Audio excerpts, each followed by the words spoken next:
I was always envious of people I saw on Instagram who had chiseled abs. I always thought, why can't that be me? No matter what I do, I can't seem to get abs. Now, I have visible abs without having to flex. I am going to teach you how to get abs without having to do ab workouts all day. This is the fastest and maybe the most inevitable way to get abs. You don't have to count calories and you don't have to count your macros. We're gonna get you the six-pack abs. The beautiful babes are gonna look at you and their eyes are gonna pop out of their sockets and their tongues are gonna roll out of their mouth. Let's get right into it. The biggest thing, obviously, is diet. But we're not gonna do it like how other people do it. You've probably seen a fuck ton of videos where people just give the most generic advice. I'm going to kind of counter that. I'm gonna give you advice that works amazingly, that I feel is very much untapped by like the wider society. First things first, intermittent. Now, I do a modified version of the intermittent fasting. Most people will do like, oh, I don't eat in the morning and I don't, have dinner. Totally cool. That works. What I do is in the morning, 30 minutes of when I wake up, I get about 30 grams of protein. Now, I have this protein powder right here. If you can get it like quickly from natural foods like eggs and whatnot, go for that, obviously. For me, this is just convenience. You're only gonna have 2 filling meals a day and try to keep them relatively tight within each other. So if you have one, then have the next one in a couple of hours, 3, 4, maybe 5 hours. And then after that, no more eating. That's it. So I talked about the 2 meals, but it's important like what you eat in those meals. Like if you eat like shit during those meals, it doesn't really matter how much or how little you eat. You're gonna feel terrible, you're gonna be bloated, you're gonna be fat, and you're not gonna see those abs. Avoid carbs. If you can eliminate as much carbs as possible, that's perfect. There are some exceptions. Actually, there's a decent amount of exceptions. So I'm gonna toss some like kind of sciencey words out there. You want carbs that are high in fiber and have a low glycemic index, meaning they're leafy, they're green, they got plenty of fiber, and they don't spike your blood sugar levels causing insulin. Obviously, you can have things like spinach and lettuce and cucumber, and I think even tomato is fine to a certain extent. Don't go too crazy on the tomato, but I've found that tomato doesn't affect my blood glucose levels. I have a monitor, I have a whole video about it, you can check it out. It doesn't affect me that much, so I don't freak the fuck out if there's tomatoes in my food, you know what I mean? Fill up with proteins, eat meats, eat other shit with protein. I don't know what else has protein. If you're vegan, I don't know, have tofu, have Saitama or whatever it's called. Now this is the most important part. You have low carbs, you have high protein, you need high fats. Do not listen to the fat fucks or the people who've never lost weight that fats are bad for you. If you have the healthy fats, you're actually gonna help your body out, okay? This is olive oil. This is the natural healthy butters. This is avocados. Go ham on these. If you're cooking, I do a fuck ton of butter, and on top of the butter, I put olive oil. If I'm having a salad, I have an avocado in there. What all this does is it tells your body you're satiated. You have the energy, because these foods have a lot of energy. These ingredients have a lot of energy. You're telling your body like, yo, I have the proper energy. I don't need to eat anymore, right? It slows the gastric emptying. It releases a specific hormone telling your body like, yo, we're good. We're satiated. No more, right? So if you constantly feel hungry, you need to add more fats and probably proteins, right? Maybe even cut out carbs, because carbs will make you hungry. Carbs will have your body release ghrelin, which is the hunger hormone.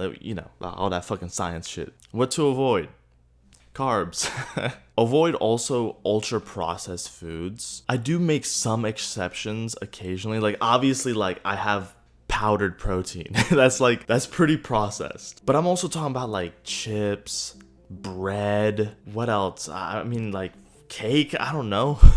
Like avoid those things. Those things, they're easy to eat, they feel good in your mouth, and they're genetically fucking modified by scientists. Millions and millions, maybe even billions of dollars go into these industries to make it as addicting as possible, to make it as less satiating as possible so you can gorge yourself, so you can buy more. You pretty much are their cash cow. So fuck that. No more of that, okay? No more fast food, ultra processed slavery. Don't drink your calories. It just doesn't fill you up. Think about it. If you drink something, all that liquid is sitting at the bottom. But if you eat something more fibrous, something that takes up a lot more space in your stomach, those sensors in your stomach, once they start stretching, will be like, we're chilling, right? If you drink your calories, you can drink a fuck ton of them. So avoid drinking your calories. So this is where I break one of the cardinal rules to avoid. I drink Coke Zero and energy drinks relatively often, more than I probably should, to be honest with you. Those are bad for me, and I know those are bad for me. However, they have 0 calories, they have 0 sugar, and I know like aspartame and the xanthan gum or whatever the hell it's called and all these other ingredients is, when I have a craving for something sweet, which happens occasionally, or when I need that extra energy boost, I have an energy drink or I have Coke Zero. I make sure it's 0 calories.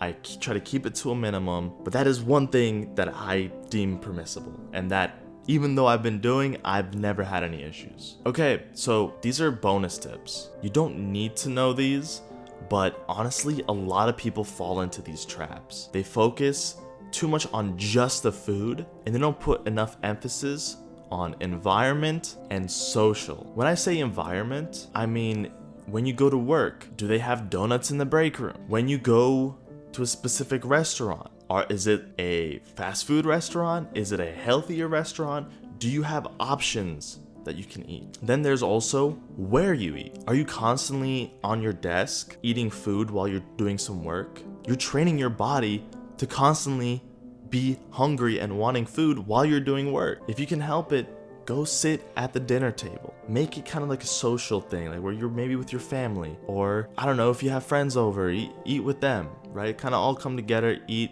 talk. That also boils into social. If you have friends that are constantly inviting you to like fast food places with a lot of junk food, places that are not indicative of you being healthier and leaner and getting your fucking abs, politely decline.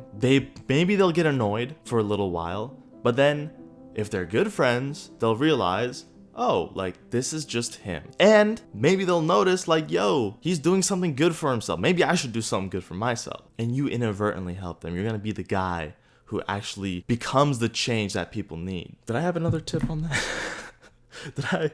I had friends way back in the day. Every time they hit me up, they're like, hey, let's go eat, let's go to this restaurant, let's go to this restaurant. I got fed up because at the time I was fat and I didn't want to be fat.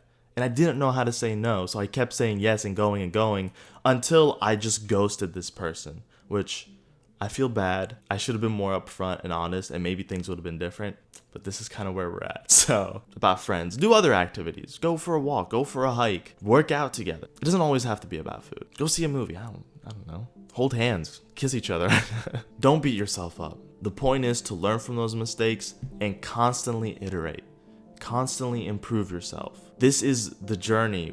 The destination, the goal is important. But the journey is how you get there. Sometimes you take a little bit of detour. Make sure you bounce back. Make sure you come fucking back. You make sure you're fucking ready.